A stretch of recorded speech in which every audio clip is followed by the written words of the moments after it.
Et vous l'avez dit, Pascal, Roland Joffé a voulu rester très fidèle à l'histoire. Il s'est notamment fait conseiller par Jean-Yves Pat, qui est un spécialiste culinaire du XVIIe siècle.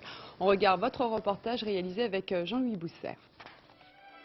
Incroyable destin que celui de François Vatel, intendant cuisinier du prince de Condé chargé d'organiser 3 jours de fête qui resteront dans toutes les mémoires. Roland Joffé, le réalisateur de Mission ou de La Déchirure, tenait à dépeindre tout autant la société du XVIIe que le tragique parcours d'un homme. La demande de Roland Joffé était une demande d'exactitude, donc nous n'avons pas fait de faux. Il n'y a que du vrai appuyé sur les livres du XVIIe siècle, sur les correspondances, sur la connaissance qu'on peut avoir du goût et de l'apparat de cette époque-là. Jean-Yves Pat connaît bien la table du XVIIe, il est tombé dedans quand il était petit. Ce passionné s'est servi des traités culinaires de l'époque, qui parlaient des recettes, tout comme de l'étiquette. On a l'impression qu'ils se tenaient bien à table. Moi, l'idée que j'avais, c'était que c'était des gens qui mangeaient salement. Non, on commence à manger proprement, au contraire. Il y a une étiquette très très forte. À la cour, tout est codifié, tout s'installe. Et évidemment, comme la cour donne le ton, toute la société va s'y mettre.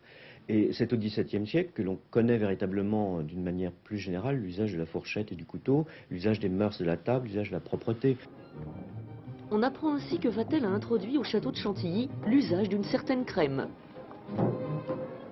Si on te demande ce que c'est, dis que c'est une vieille recette de Chantilly.